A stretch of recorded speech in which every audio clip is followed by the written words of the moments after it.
Hi everyone, welcome back. This is video 7 in the video series on anemia, and this is the final one. Up until now, you've learned about everything else. The only thing left is to learn about the extrinsic causes of hemolysis, and so that's what I'm going to cover in this video. So let's get started. Okay, so before I jump right into the extrinsic hemolysis diseases, I'll start with a quick recap or refresher about hemolytic anemia, make sure everyone's on the same page. If you want to learn more, you can check out video 5, which is the overview of hemolysis. So hemolytic anemia is caused by excess destruction or lysis of the red blood cells. What you're going to be looking for on your red blood cell indices are going to be a normocytic anemia, so low H&H, normal MCV, and a high reticulocyte count. This tells us we have hemolysis. The labs of hemolysis in the blood are going to be an elevated LDH level and high levels of indirect bilirubin, and that's because these are going to spill out of the red blood cells when they lyse. And when you have high bilirubin in the blood, this is going to cause jaundice. It can lead to the formation of pigmented gallstones, and that bilirubin can end up in the urine and show up as urobilinogen. So these are all the labs of hemolysis.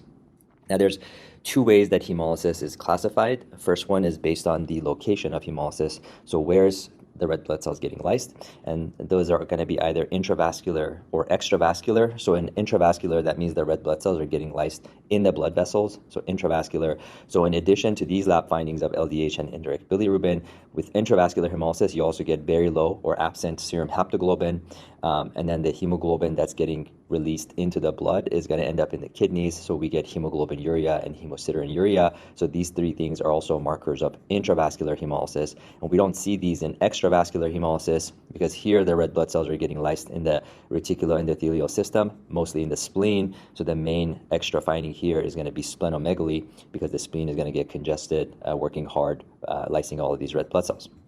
And then, so that was the first classification, which is where the red blood cell is getting lysed. The other one is what's causing the red blood cell lysis, or what's the underlying defect. And this is either intrinsic or extrinsic. So an intrinsic causes, the reason for the hemolysis is a defect within the red blood cells. So the red blood cells themselves are mutated. In extrinsic hemolysis, the problem that's causing hemolysis is not with the red blood cells, it's outside the red blood cells. And that's what we're going to focus in this video.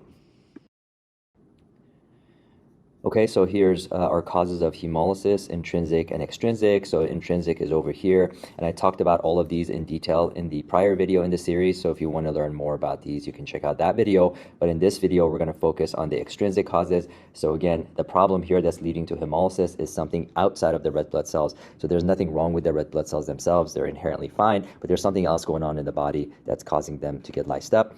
And the thing that makes it hard to learn extrinsic hemolysis is that because it's with problems in different parts of the body, it's kind of all over the place. So it can be a little bit hard to figure out what the underlying defects are. So to make this easier, I've actually brought in all the causes of extrinsic hemolysis and put them into 3 buckets. And then what we're going to do in this video is learn about each of these 3 buckets. So bucket 1 are causes that are due to autoimmune hemolytic anemia.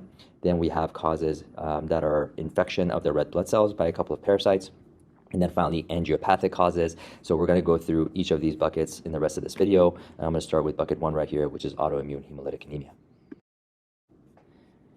Okay, so let's start with autoimmune hemolytic anemia. I'm just going to call it AIHA from now on. And with all of these diseases, it's very helpful to look at the name because it's going to give us a clue as to what the problem is. So the problem here is the immune system. This is an autoimmune problem. So the immune system is attacking our own red blood cells. And the way that it does this is by autoantibodies. So whenever you see AIHA, what you should know is that the problem is that the body is forming antibodies against our red blood cells. So these antibodies are going to bind the surface of our red blood cells, and they're going to tag them for hemolysis. And this is how hemolysis happens here. And the clues here are going to be our usual hemolysis labs. So anemia, high reticulocytes, elevated serum LDH, and indirect bilirubin. So of course we're going to expect this, but this is not very specific because we're going to see this in all of the causes of hemolysis. So we need a specific lab test that confirms the diagnosis of AIHA, and this extremely high yield test that you have to know is a positive direct antiglobulin test. It's also known as a direct Coombs test.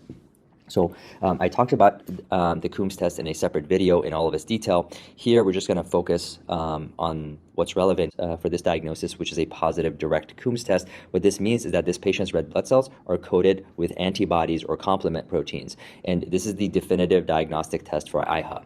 So if the direct Coombs test is positive, that means that patient's red blood cells are coated by these antibodies or by complement proteins. So we have AIHA, and if this direct Coombs test is negative, that rules out AIHA. That's the key thing to take away. So this is a very important test that either rules in or rules out autoimmune hemolytic anemia. And then finally, there are two types of autoimmune hemolytic anemia, warm and cold, and this refers to the temperature where this autoantibody likes to bind the red blood cells. So when you see warm, that means that it likes to bind it at the regular core body temperature, and the antibody or the autoantibody for warm is IgG. When you see cold, that means that the autoantibody likes to bind the red blood cells at temperatures that are below core body temperature, and the antibody class here is IgM.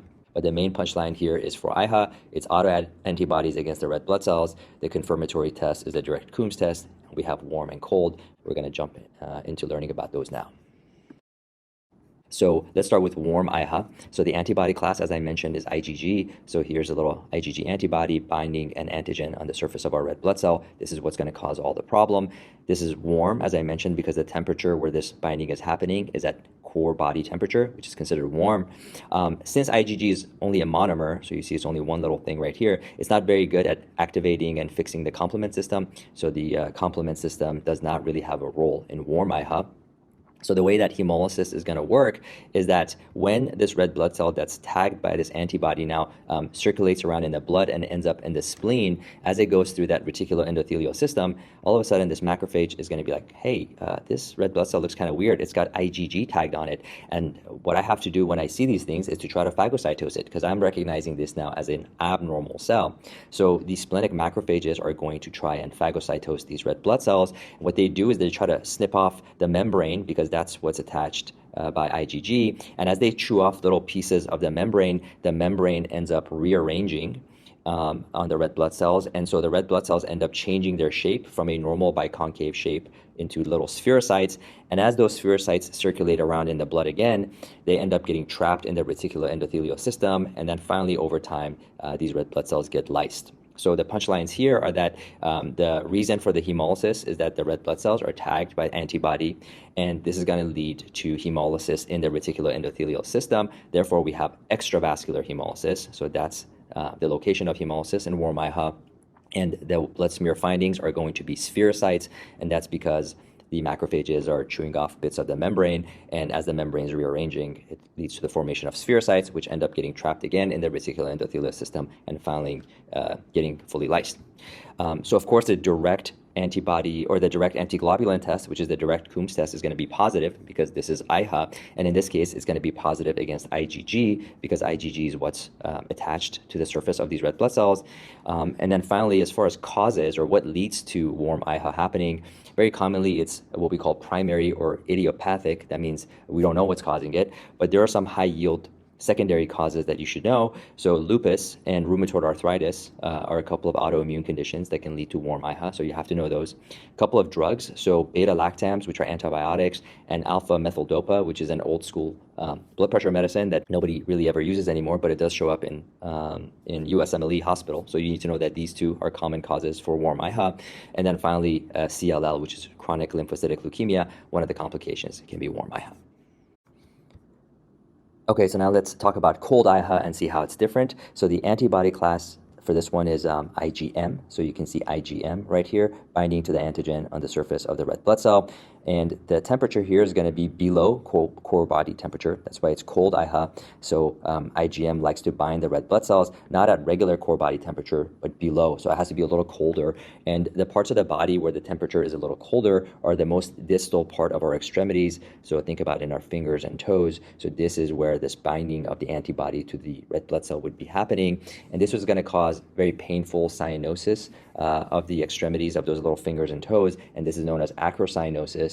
And then the other thing that can lead to cold AIHA happening would be exposure to very cold temperatures. So again, the main point is that this IgM doesn't like to bind the antigen on the red blood cells unless the temperature is cold. So most of the time, this is going to happen in the digits or with exposure to cold temperature.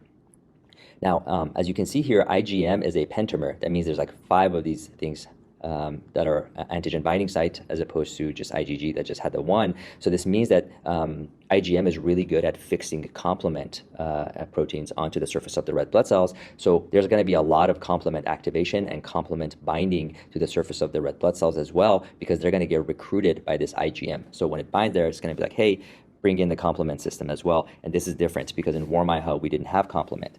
And the reason this is important is because the way that hemolysis works here is that IgM is going to bind these red blood cells when it is at cold temperature, like in the fingers and the toes. But then as that blood leaves the fingers and toes and comes back to the main core part of the body and warms up, the IgM is going to fall off. Because remember, it's only sticking at cold temperatures.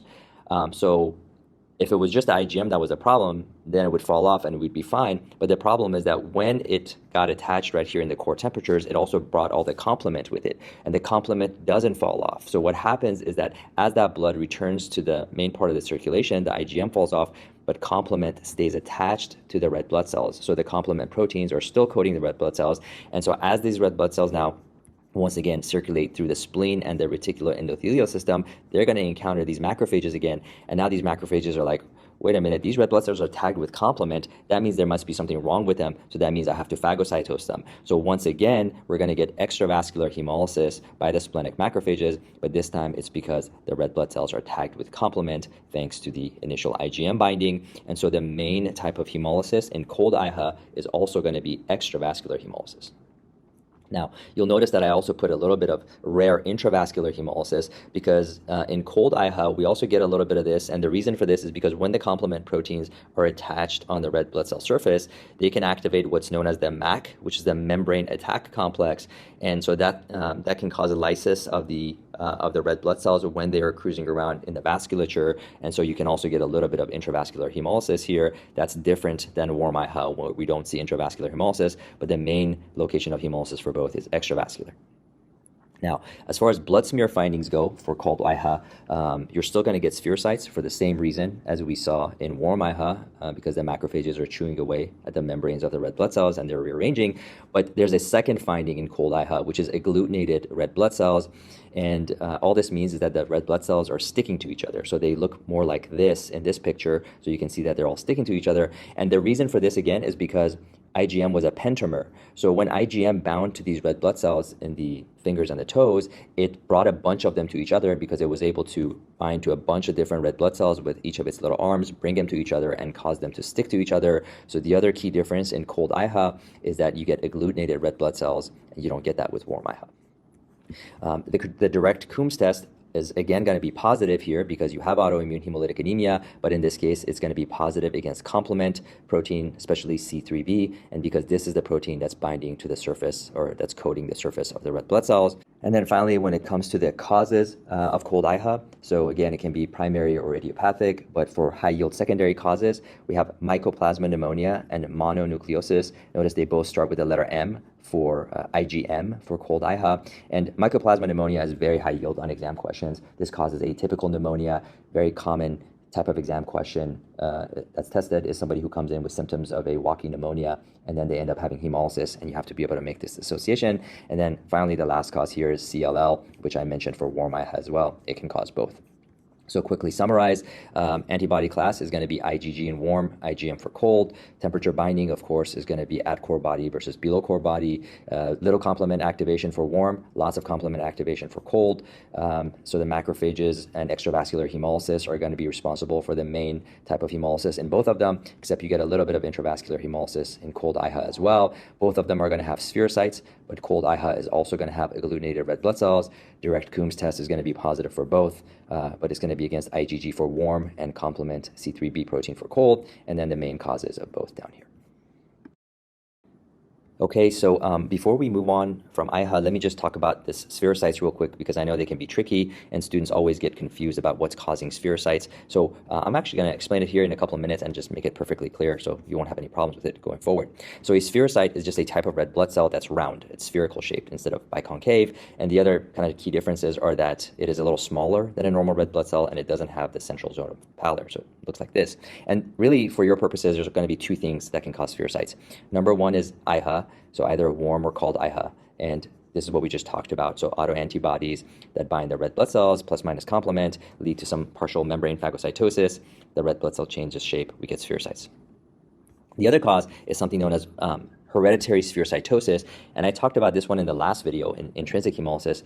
So this is an inherited mutation in one of the scaffolding proteins of the cytoskeleton, and this is the reason why the membrane loses its structure and the red blood cells change their shape and they become spherocytes. So these are the two causes of spherocytes. And so the question is then, if these are the causes and you have a clinical vignette, which one of these does a patient have and how can you quickly tell? And the answer is very simple. You just look for your direct Coombs test, because if it is positive, that means you have autoimmune hemolytic anemia. Remember, direct Coombs test was our definitive test for autoimmune hemolytic anemia. So if it's positive, that means the cause of your spherocytes is AIHA, and if it's negative, it's hereditary spherocytosis. So here's the punchline. When you get a test question and they say, this patient has this hemolytic anemia, and this is the smear finding right here, and you're like, okay, that looks like a spherocyte, do not worry at all. All you got to do is look for the Coombs test. If it's positive, you got AIHA. If it's negative, you have hereditary spherocytosis, and that's all there's to it.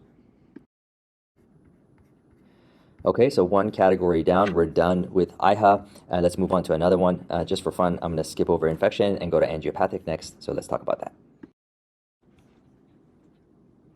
Okay, so now let's talk about angiopathic hemolytic anemia. So again, let's pay attention to the name. Angio means vessel or chamber, so this is going to help us figure out that the problem here that's causing lysis of the red blood cells is going to be the blood vessels themselves. So in angiopathic hemolytic anemia, we have mechanical trauma to the red blood cells by bad or abnormal blood vessels or heart valves, and so this is the cause.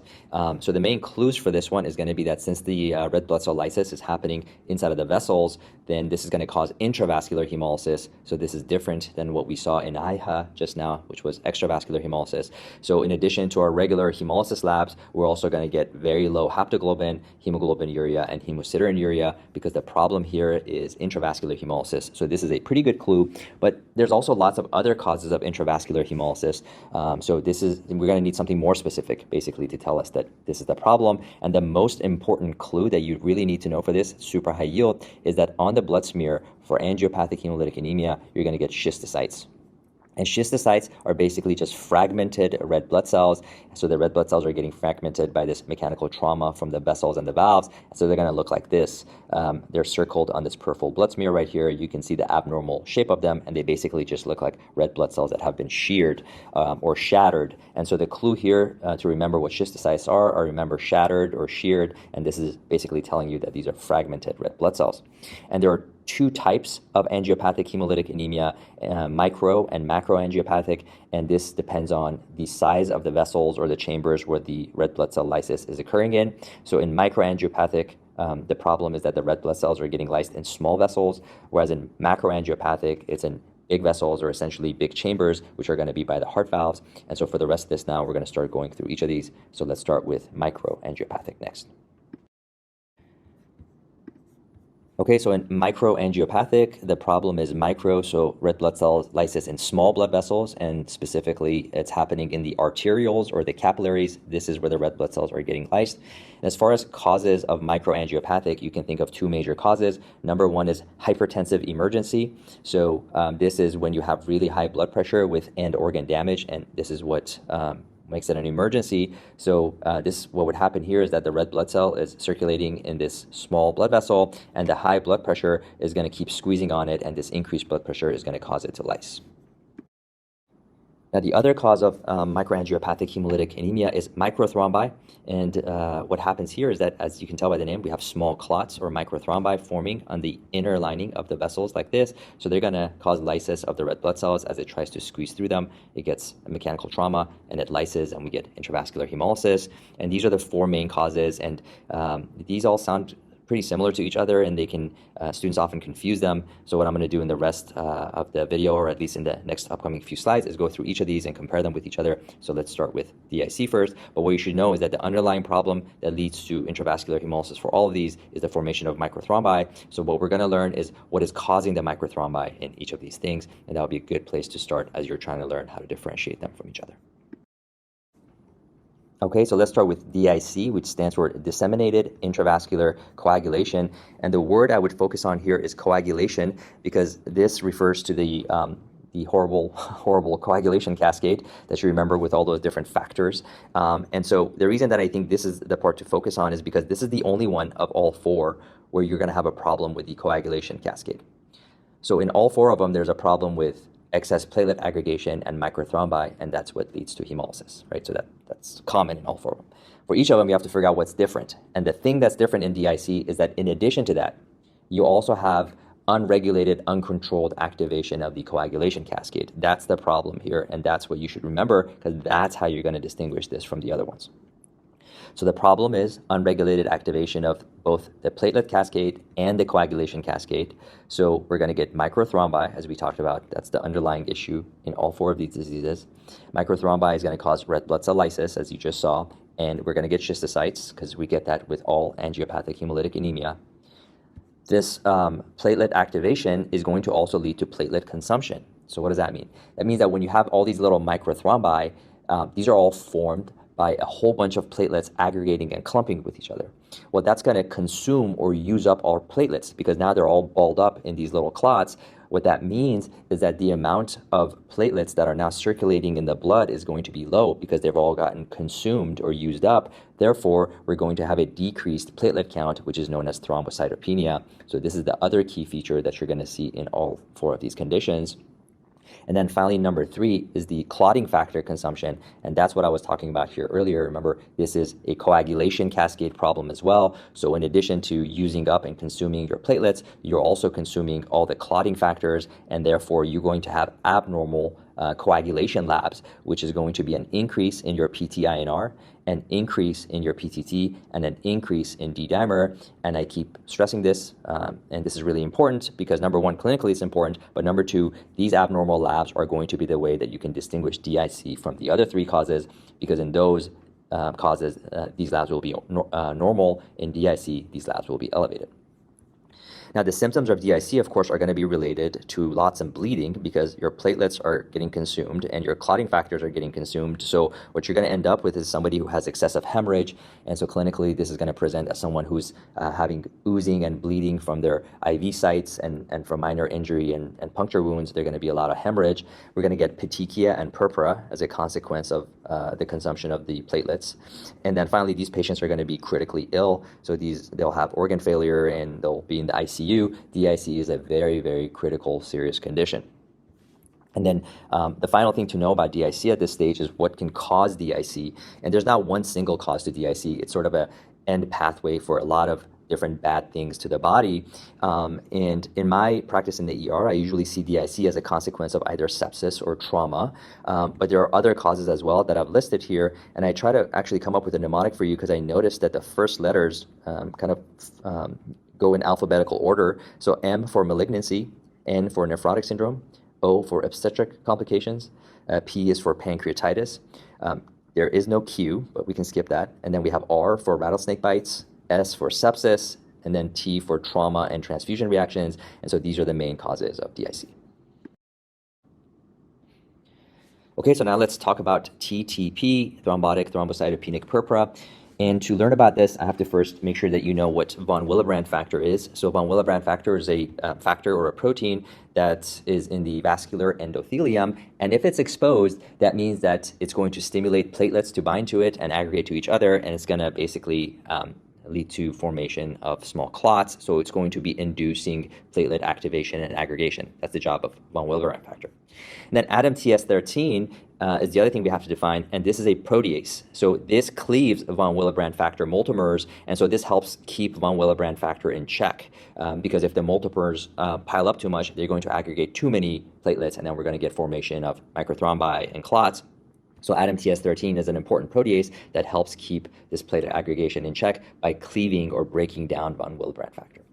So what happens in TTP is that there's a defect in this ADAMTS13, and therefore we have a decrease in the breakdown of these the von Willebrand factor multimers. So we're basically just going to get unregulated, unchecked platelet adhesion and aggregation, and therefore this is going to lead to the formation of microthrombi.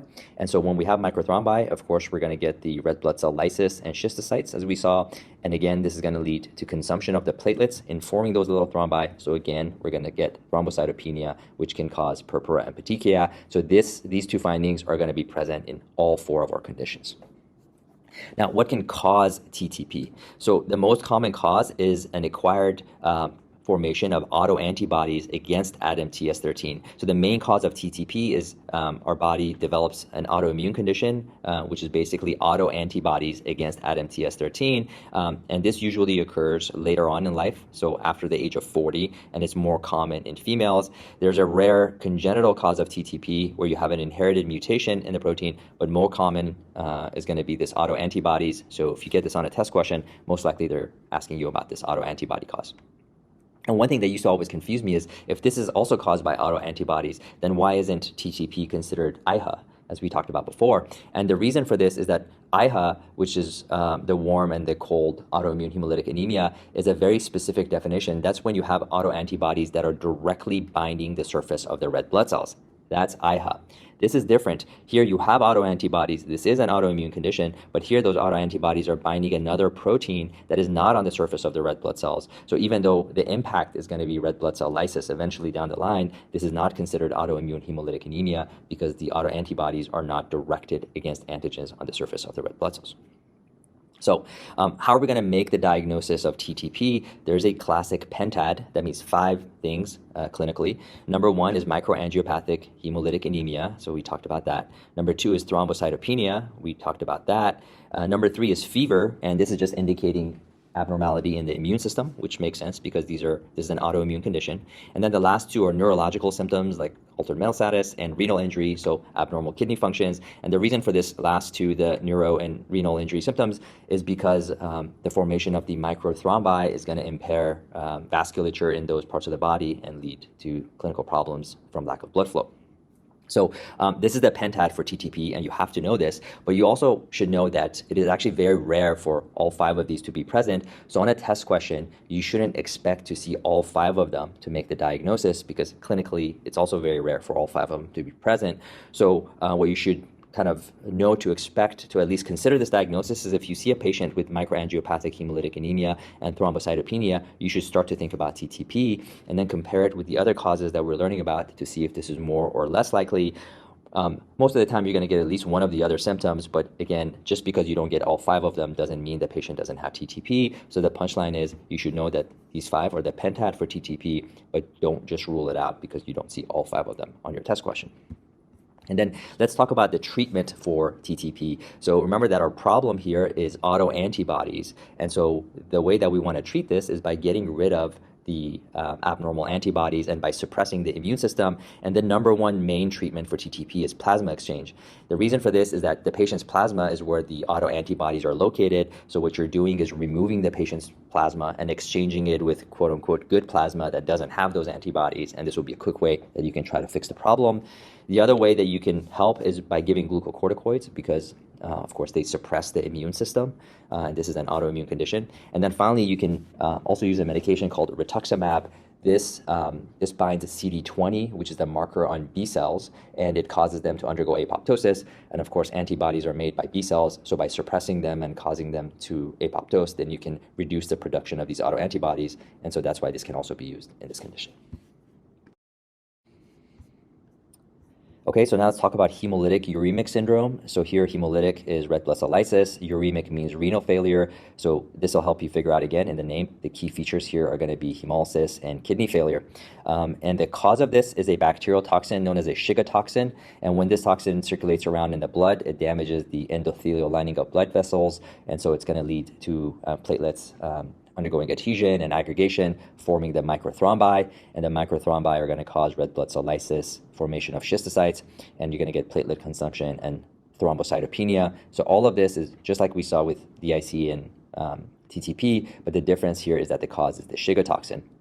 And what causes the Shiga toxin is a gastrointestinal infection by a couple of bacteria. So the most common cause and the most high yield is this subtype of E. coli, which is O15787. It's also known as EHEC, which is enterohemorrhagic E. coli, and STEC, which is Shiga toxin E. coli. All of these are talking about essentially the same type of E. coli. And the other bacteria is Shigella, and that should be easy to remember because it's Shiga toxin, sounds just like Shigella. And so the main clue here is going to be bloody diarrhea about a week or so before the presentation, and this is much more common in children than in adults. So classic vignette is going to be a child who comes in with pallor and bruising. The labs are going to show hemolytic anemia and thrombocytopenia, and the history is going to be that like a week ago he had bloody diarrhea. So this is a classic presentation for hemolytic uremic syndrome. These are very important clues. The features here are going to be a triad. So that means three things: microangiopathic hemolytic anemia, thrombocytopenia, and renal injury, so the abnormal kidney functions. And you'll notice that this triad is basically the same as the pentad that you saw with TTP, minus the neurological symptoms and the fever. And so this is a good way to distinguish the causes or the key features of this one versus TTP. And then the important point about treatment here is that most of the time the treatment is supportive, and in cases where the renal injury becomes really severe, some patients may actually need hemodialysis. But the main, most high yield thing to know about the treatment is no antibiotics for the treatment of E. coli 015787. So in other words, if someone has a gastrointestinal infection by this bacteria, you actually don't want to treat them with antibiotics, which may sound a little counterintuitive because typically we're taught that you should treat bacterial infections with antibiotics, but here that's going to make the problem worse. So the idea is that if someone comes in with this infection with this bacteria and they have this bloody diarrhea and this is the cause, and you treat them with antibiotics, you're actually going to increase the risk of them developing hemolytic uremic syndrome as a consequence of this infection. And the exact cause of why this happened isn't totally figured out, but one pretty good theory is that if you give somebody antibiotics and they're infected with this, all those bacteria are going to die inside the body, and when they die, they're going to release all the toxin at once inside of our body, and when that Shiga toxin gets released at very large amounts, it can lead to the formation of the hemolytic uremic syndrome.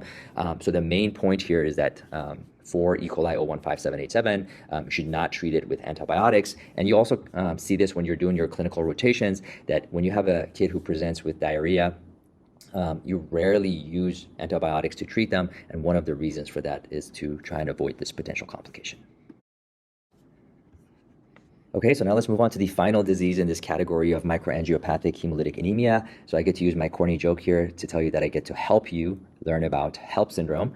So the first thing you should know is that HELLP syndrome is a severe form of preeclampsia, which is gestational hypertension. So what that means is that HELLP syndrome is only associated with gestation or pregnancy. And so right away, this makes it completely different than all the other causes that we've been talking about, because in this case, you're only thinking about a complication of pregnancy.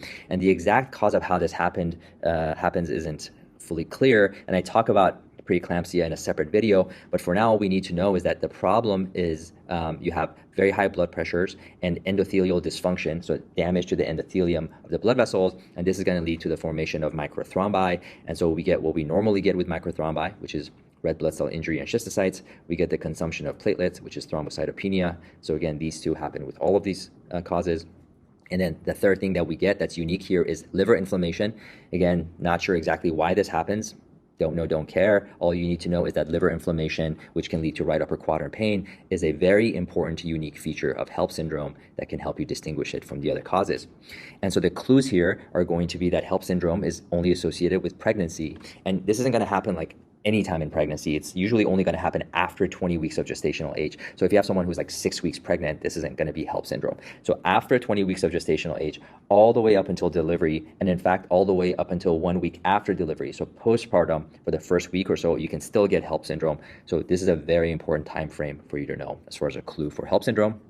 The second clue is elevated blood pressure, because of course, remember, this is a complication of preeclampsia, which is gestational hypertension, so elevated blood pressure is part of it. And then the third clue is what you're going to see on labs. So you're going to get hemolytic anemia because of the microthrombi causing red blood cell trauma. You're going to get elevated liver enzymes, so AST and or ALT, and that's because of the liver inflammation. Then you're going to get low platelets, again, because of the platelet consumption that we've seen before. And if you're wondering how am I going to remember all of this, well, that's where the name HELLP comes from. So H for hemolytic anemia, EL for elevated liver enzymes, and then LP for the low platelets, and that's it for HELLP syndrome. Okay, so before we move on, and now that all four of these diseases are still pretty fresh in our mind, I'm going to do a quick summary table just to help you really hone in on these four things and help you understand how they're similar and how they're different. So hopefully that'll help you recognize them from each other. So here are the four diseases. The way that they're all the same is that they all lead to formation of microthrombi, which is going to cause hemolytic anemia from red blood cell trauma, which is also going to cause schistocytes. And then they're all going to cause the consumption of the platelets, which is going to cause a decrease in the platelet count, an increase in bleeding time, and petechia and purpura. So you're going to see these in all of these 4 conditions. The way that they're different is DIC. Remember, the problem is a coagulation cascade problem as well. So you're going to get abnormal coagulation labs, which is our PT, INR, PTT, and D-dimer. They're all going to be elevated because coagulation cascade is messed up.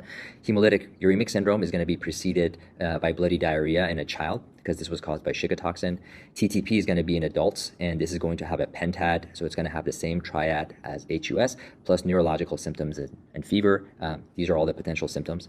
And then HELP syndrome, we just talked about that, so this is only associated with pregnancy and early postpartum, and the other feature that's different here is the liver inflammation with right upper quadrant pain and elevated LFTs, and hopefully if you keep this in mind and refer back to this, this will help you be able to distinguish these from each other easily.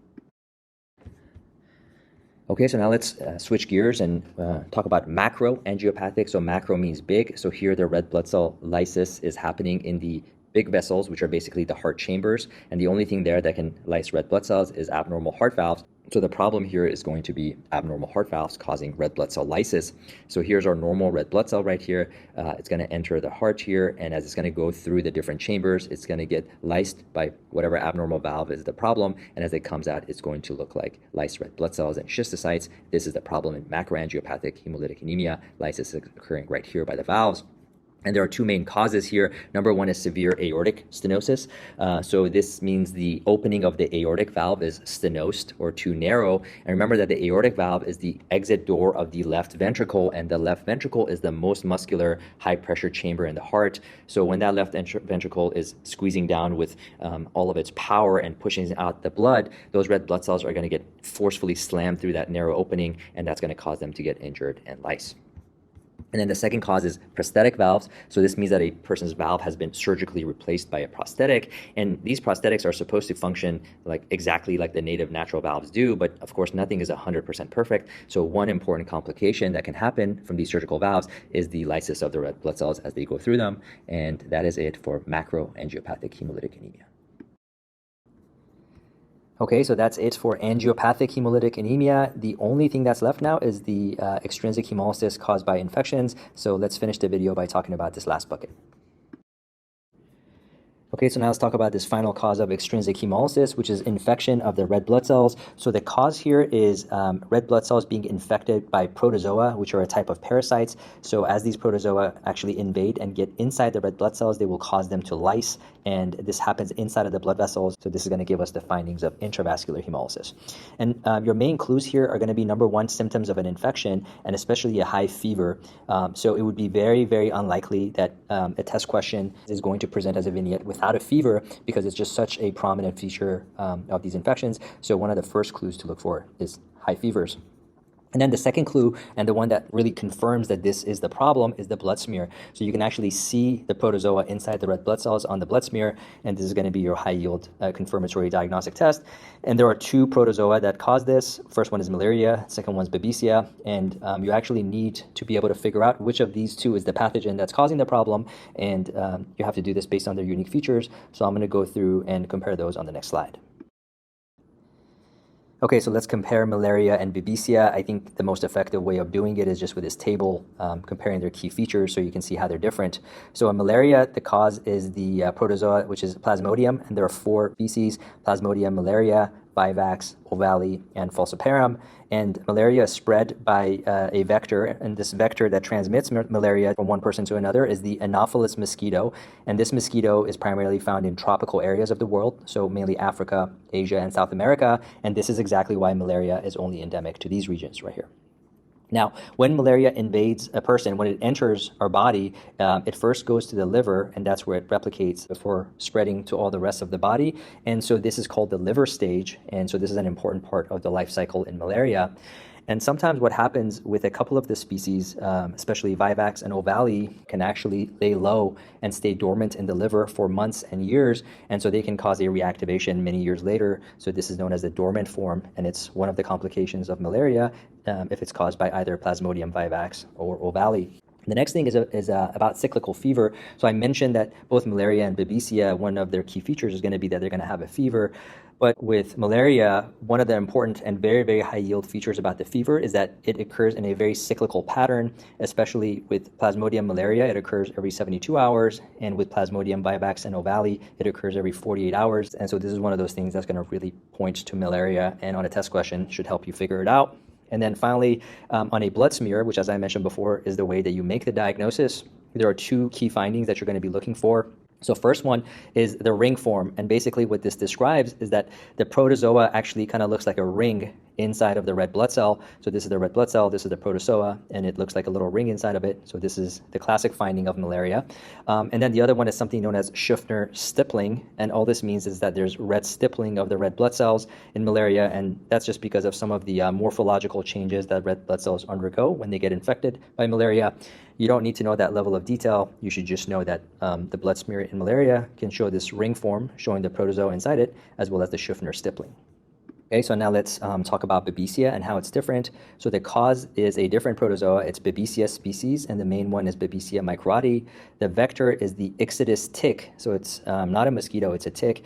The tick is called the Ixodes tick or the deer tick. And just a little fun fact for the micro portion of the USMLE, this is exactly the same tick that spreads Lyme disease. So you should definitely know that. And this tick is found in the US, especially in the Northeast. And so this is why this disease would be more common in someone who lives there or has traveled there. And so this is a very important clue to be able to distinguish Babesia from malaria, depending on the patient's geography or travel history. Unlike malaria, the Babesia protozoa don't go to the liver to replicate, so there's no liver stage, and therefore there's no dormant form either. People with Babesia infection will get a fever, but it will not have a cyclical pattern that we saw in malaria. And then finally, the blood smear most commonly will actually show the ring form, just like we saw with malaria. But for exam purposes, the one that they really like to ask you about is the form that looks like a Maltese cross. So this is basically 4 protozoa inside the red blood cell that take this shape that apparently looks like a Maltese cross. So this is the high yield red blood cell smear finding of Babesia that should help you distinguish it from malaria. Okay, so that does it for all of our causes of extrinsic hemolysis. Let's do a quick summary to wrap up what we've learned. All the causes of extrinsic hemolysis can be put into 3 buckets. We have autoimmune hemolytic anemia, infection, and angiopathic. With autoimmune hemolytic anemia, the key finding is the presence of a positive direct antiglobulin or Coombs test, and on a smear you're going to see spherocytes. There are 2 types of AIHA, warm, which is IgG, and cold, which is IgM. With angiopathic, the key finding is schistocytes, and this can either be microangiopathic, which is where you have destruction of the red blood cells inside of blood vessels that are small, or macro, which is when you have destruction of red blood cells by abnormal heart valves. And then finally, the last category is infections, which can be caused by malaria or Babesia. Okay, and finally, I just wanted to remind you that this was the final video of the anemia video series. So we started with an overview of anemia in video 1, and then we broke down all the different types and causes of anemia, and so we finished it up here. So if you have any questions, you can feel free to check back in with any of these other 6 videos that I've listed here. Okay, that's it and that's all. Please drop a comment below. Let me know what you thought of the video. And if you thought it was good, please hit the like button and feel free to share it with others. And finally, don't forget to subscribe so you don't miss out on upcoming content. But for now, thank you for watching, and I'll see you next time.